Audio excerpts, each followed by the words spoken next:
Live from New Delhi, you're watching DD India Live, India's voice to the world. I'm Preeti Kaur. Coming up in the next 30 minutes. India's Prime Minister Narendra Modi holds bilateral talks with Malaysia's Prime Minister Anwar Ibrahim in New Delhi. Many agreements expected to be signed. Prime Minister Narendra Modi calls for stronger Indo-Japan partnership ahead of the 2+2 dialogue.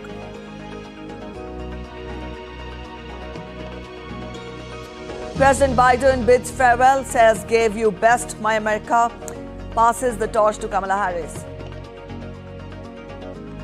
And US Secretary of State Antony Blinken says Israel accepts Gaza ceasefire plan, presses Hamas to do the same.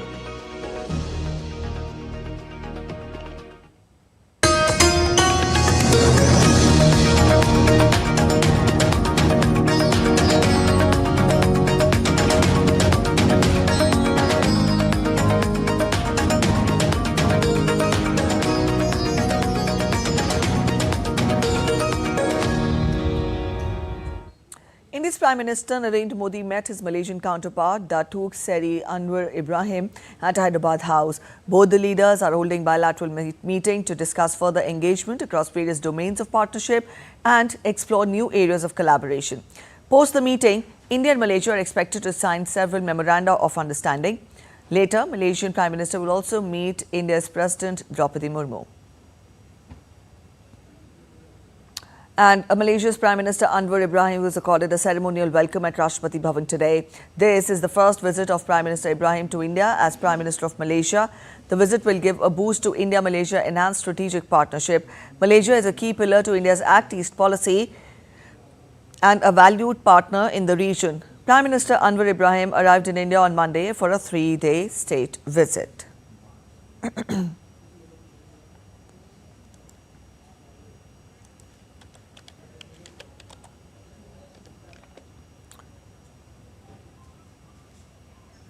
Prime Minister of Malaysia, Dato' Seri Anwar bin Ibrahim, paid homage to Mahatma Gandhi and laid a wreath at Delhi's Rajghat.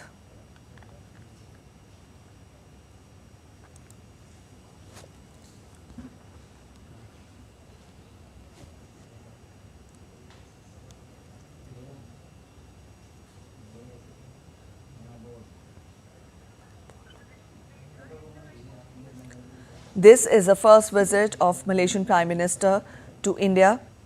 Prime Minister Ibrahim's first visit to India as the Prime Minister of Malaysia. It was in 2015 that the relationship between the two countries was enhanced to elevated strategic partnership during Prime Minister Narendra Modi's visit to Malaysia.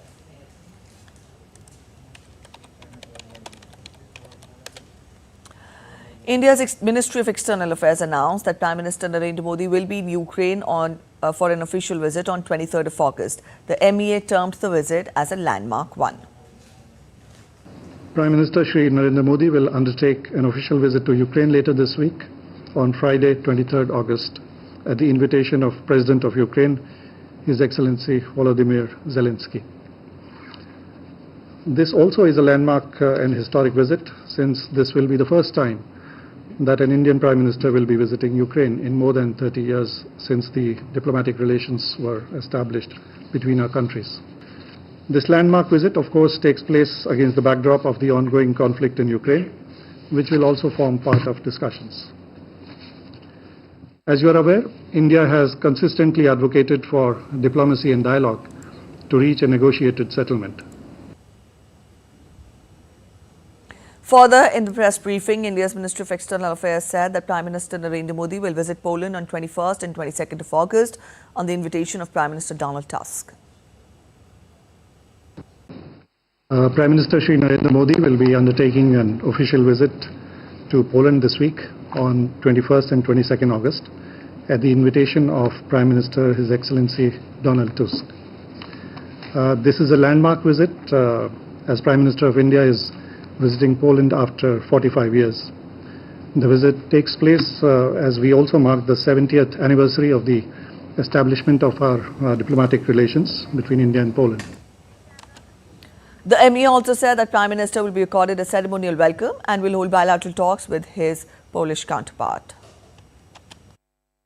Prime Minister Modi will be accorded a ceremonial welcome in addition to the talks with Prime Minister Donald Tusk, Prime Minister Modi will also call on President Andrzej Duda. Prime Minister Modi will also interact with members of the Indian community, select Polish business leaders, and prominent Indologists. He will also visit memorials that commemorate the very special episodes of Jamnagar and Kolhapur in our shared history. India and Japan will hold a 2+2 ministerial dialogue in New Delhi on Tuesday. Defence Minister Rajnath Singh, External Affairs Minister Dr. S. Jaishankar and their counterparts will take part in the meeting. Ahead of the third India-Japan 2+2 Foreign and Defence Ministerial meeting, Japanese Foreign Minister Yoko Kamikawa and Defence Minister Minoru Kihara met with India's Prime Minister Narendra Modi in New Delhi. Prime Minister Narendra Modi called for stronger India-Japan partnership. The leaders reviewed the progress in India-Japan defence and security ties and reaffirmed the important role of their partnership in promoting peace, stability and prosperity in the Indo-Pacific region and beyond.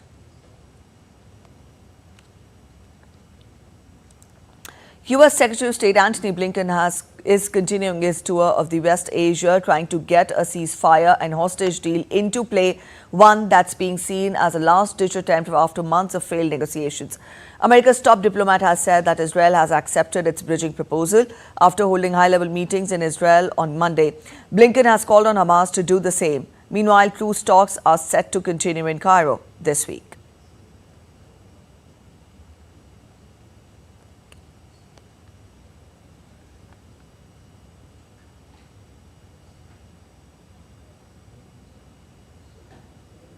In a very constructive meeting with Prime Minister Netanyahu, he confirmed to me that Israel accepts the bridging proposal, that he supports it. It's now incumbent on Hamas to do the same. And then the parties, with the help of the mediators, the United States, Egypt, and Qatar, have to come together and complete the process of reaching clear understandings about how they'll implement the commitments. TD India's Sarah Coates sends us this report from Tel Aviv. Certainly a lot of hope, but not a lot of optimism as these key negotiators go into this next round of talks in Cairo. Well, on Monday, the US Secretary of State Antony Blinken, he made his 9th wartime visit to Israel, meeting with a number of high-level figures, including the Israeli Prime Minister Benjamin Netanyahu, who assured him that he is on board with the deal, with his office putting out a statement saying that their 3-hour-long meeting was held in positive spirits. Now, Benjamin Netanyahu has agreed to send his top-tier negotiating team to Cairo to really try and finalise this deal, with Blinken warning that it could be the last chance to get these remaining Israeli hostages out. So certainly intensive diplomacy happening on the ground as these world powers really try and avert a wider scale war amid these threats from both Hezbollah and also Iran to retaliate against Israel, to hit Israel, blaming it for the assassination of not just Fuad Shakur, that second in charge of Hezbollah, which Israel has claimed, but also the head of Hamas's Politburo, Ismail Haniyeh, in Tehran, which Israel has stayed very tight-lipped on. Meanwhile, the Shin Bet and Israeli police are urging people here in Tel Aviv to be on high alert and to notify authorities if they see anything suspicious after a bomb blast here in the city last night, with police saying that this was a man that came in from the West Bank illegally. He was in his 50s. He was reportedly found with explosives strapped to him. Normally, this is a fairly busy area where this blast took place, but thankfully, given the time and also the day it was, on a Sunday, only one person was moderately injured and is being treated in hospital. But in saying that, the attack has been claimed by both Palestinian Islamic Jihad and by Hamas, with Hamas putting out a statement saying the brigades confirm that martyrdom operations inside the occupied territories will return to the forefront as long as the occupation's massacres, the displacement of civilians, and the policy of assassinations continue. Reporting from Tel Aviv, I'm Sarah Coates for DD India. Meanwhile, tension is continuing to escalate between Israel and Hezbollah. Israelis have released a video showing strikes on Hezbollah military structures in various locations in Lebanon. An Israeli strike on Monday targeted a Hezbollah arms depot in Lebanon's eastern Bekaa Valley. Israel claimed that its air force also struck a number of Hezbollah weapons storage facilities in the area of Bekaa. In southern Lebanon, Israel said that a terrorist in Hezbollah's rocket and missile unit was eliminated, while another Hezbollah cell operating in Taibeh was also struck by fighter jets.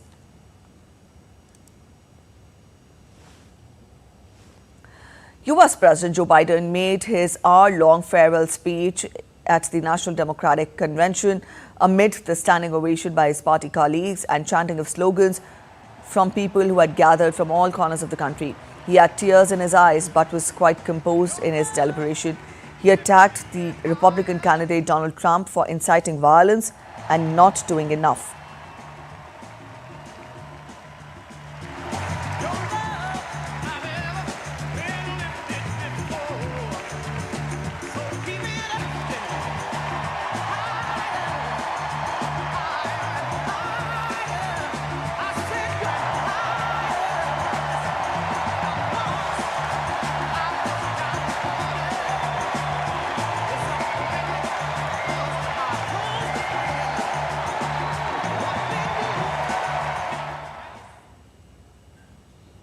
Donald Trump promised infrastructure week, every week for 4 years, and he never built a damn thing.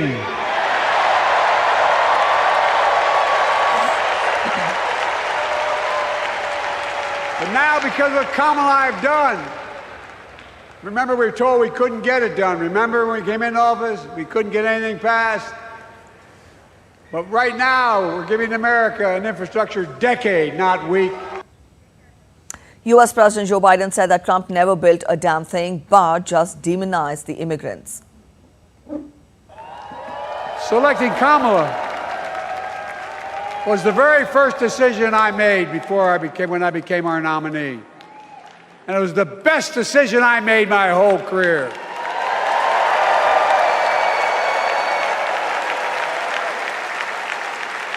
We've not only gotten to know each other, we've become close friends. She's tough, she's experienced, and she has enormous integrity, enormous integrity. Her story represents the best American story. And like many of our best presidents, she was also vice president. That's a joke.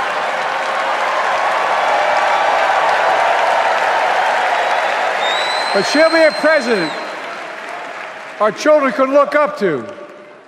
She'll be a president respected by world leaders because she already is. She'll be a president we can all be proud of. And she will be a historic president who puts her stamp on America's future.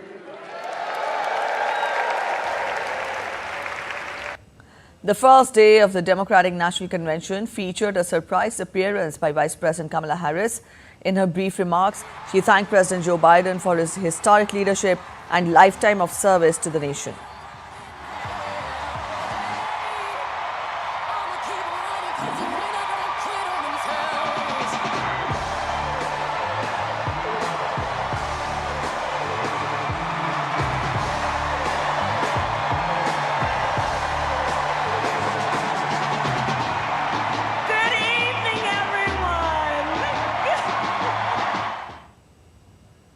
Kamala Harris said that November election will allow people to come together and move forward with optimism, hope and faith.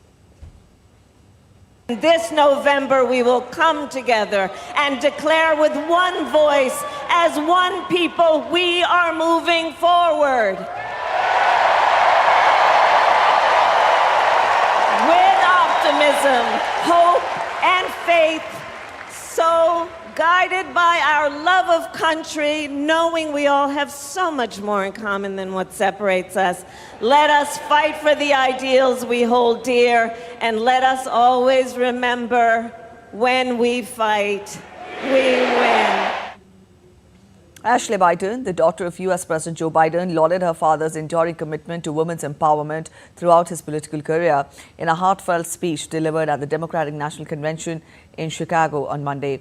The proud daughter of Joe and Jill Biden affectionately referred to her father as the OG girl dad, expressing her conviction that Vice President Kamala Harris has the capability to triumph over Republican presidential candidate Donald Trump in the election slated for November 5th. Overwhelmed with emotion after his daughter Ashley's introduction, President Biden took the stage, wiping away tears to deliver his address.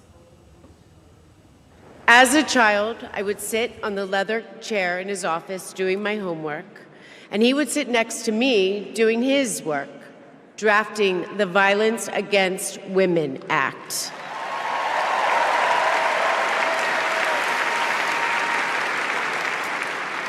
And he wasn't just a girl dad. I could see that he valued and trusted women. How he listened to his mother, how he believed in his sister, and most of all, how he respected my mother's career. All right, let's change track to other updates now. Ukraine's cross-border incursion into Russia has passed its 2-week mark and troops are continuing to gain ground. Ukrainian President Volodymyr Zelensky says Kyiv is achieving its goals. Meanwhile, Russian forces are advancing in Ukraine's east and people are fleeing the city of Pokrovsk. DD India's Megumi Lim gets us more from Kyiv. President Zelensky said on Monday Ukrainian forces were capturing more Russian soldiers in the Kursk region and replenishing what he called the country's exchange fund. The aim for their capture is to get Ukrainian prisoners of war back home through future prisoner swaps with Russia. Now, Zelensky's comments came after, for the first time on Sunday, he clearly stated Kyiv's aim for the Kursk operation: to create a buffer zone and prevent Russia from attacking Ukraine's border regions. He said Ukraine's primary task was to destroy as much of Russia's war potential as possible and to conduct maximum counteroffensive actions. We are now experiencing an extremely important ideological shift, namely the entire naive, illusory concept of so-called red lines regarding Russia, which dominated the assessment of the war by some of our partners, has crumbled these days somewhere near Sudza.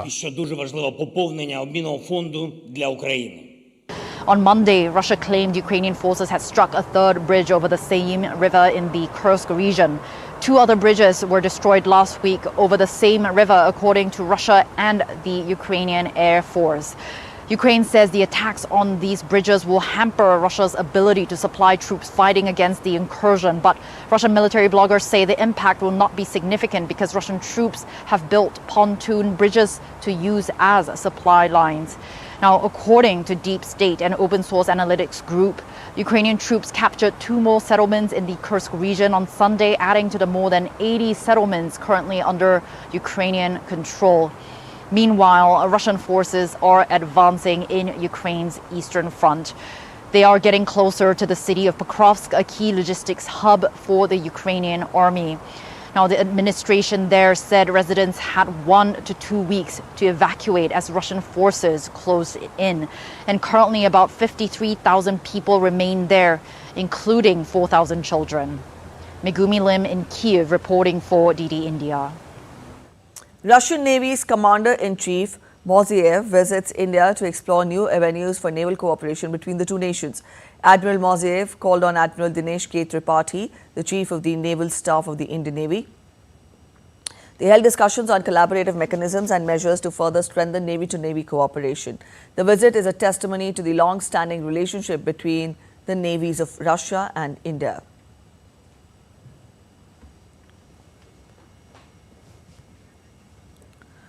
China and the Philippines are trading acquisitions after several Coast Guard vessels collided in a disputed part of the South China Sea. Beijing says the actions taken by Manila were deliberate, while the Philippines officials accused the Chinese Coast Guard of acting recklessly. DD India's William Denslow gets us more from Hong Kong.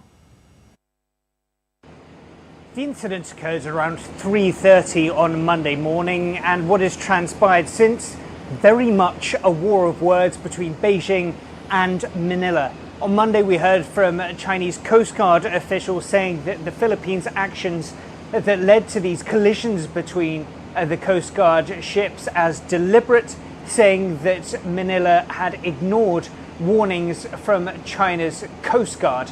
Subsequently, we have heard from a foreign ministry spokesperson from Beijing, Mao Ning, who said that China will take resolute measures to defend its maritime rights and territorial sovereignty, adding that these actions taken by the Philippines, it claims, threatens the stability in the South China Sea. This is a territory that China certainly claims much of, a stance that was reputed strongly by a 2016 ruling by the Permanent Court of Arbitration, a ruling that Beijing has thoroughly rejected.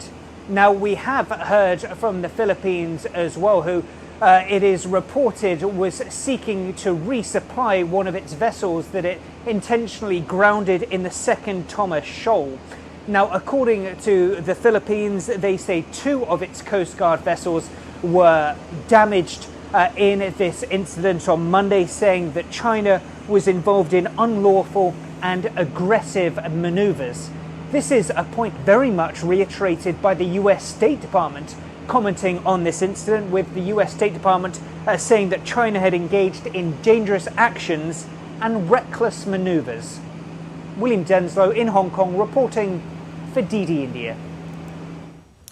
Democratic Republic of Congo hopes to receive its first dose of the Mpox vaccine by next week, following promises from the United States and Japan to help it fight its outbreak, the Congolese health minister said on Monday.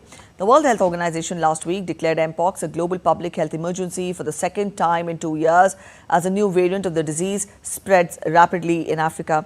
Congolese Health Minister Samuel Roger Kamba on Monday said that Japan and the United States had pledged vaccines to Congo. Their arrival would help to address a huge inequity that left African countries with no access to the 2 shots used in a 2022 global Mpox outbreak, while the vaccines were widely available in Europe and the United States. De tout cœur que la semaine prochaine, on va voir arriver déjà les vaccins. I sincerely hope that the vaccines will arrive next week, so I can give you a rough idea of the timing. I hope that the vaccines will arrive next week. You know, it's really a whole logistic chain from our acceptance first and then a few administrative procedures before shipment. But our strategic vaccination response plan is already ready. We are just waiting for the vaccines to arrive. We in fact written to Gavi asking them to make vaccines available to us. And we have agreed to this. Nous attendons juste que le vaccin arrive. Nous avons effectivement avec Gavi. The Election Commission of Sri Lanka has announced the budget limit for the presidential candidates to be spent in the upcoming polls. The Commission announced that each candidate contesting at the presidential election 2024 is authorized to incur a sum not exceeding 109 Lankan rupees per elector for the purpose of election propaganda activities. Accordingly, the maximum amount that could be incurred by a candidate is about 1.868 billion Lankan rupees. The poll body added that expenditure reports shall be submitted to the EC within 21 days of declaration of the results. The polls are scheduled for 21st of September, in which the registered voters in the island nation will exercise their franchise.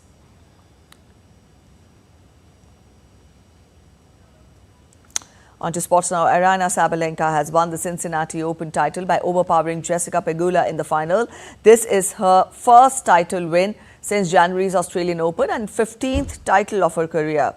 The result ended a 9-match winning streak for Pegula, who defended her Canadian Open title last week. The match went on for 76 minutes as the Belarusian powered past the American 6-3, 7-5 to take the title home. She suffered a slight bump when serving at 5-4, but the champion recovered and came back strongly to win the match convincingly. A rare blue supermoon, the first for the year, lit up the skies on Monday night. Stargazers around the world were treated to this extraordinary spectacle, which combined 2 lunar phenomena, that is a supermoon and a blue moon. Now, this particular blue supermoon was especially captivating due to its size and brilliance, casting a luminous glow across the night sky, making it a must-see event for astronomy enthusiasts and photographers.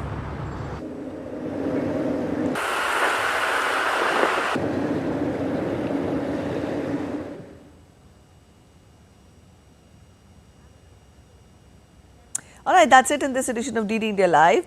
But let us know your thoughts on the news of the day. For those of you on the go, you can get all the latest news and updates from India and across the world on the DD India mobile app. This app is available on both Android and iOS platforms, and you can scan the respective QR codes. We'll be back with more news as it breaks here on DD India. I'm Preeti Kaur signing off, and from all of us at In Delhi, thanks for watching DD India Live.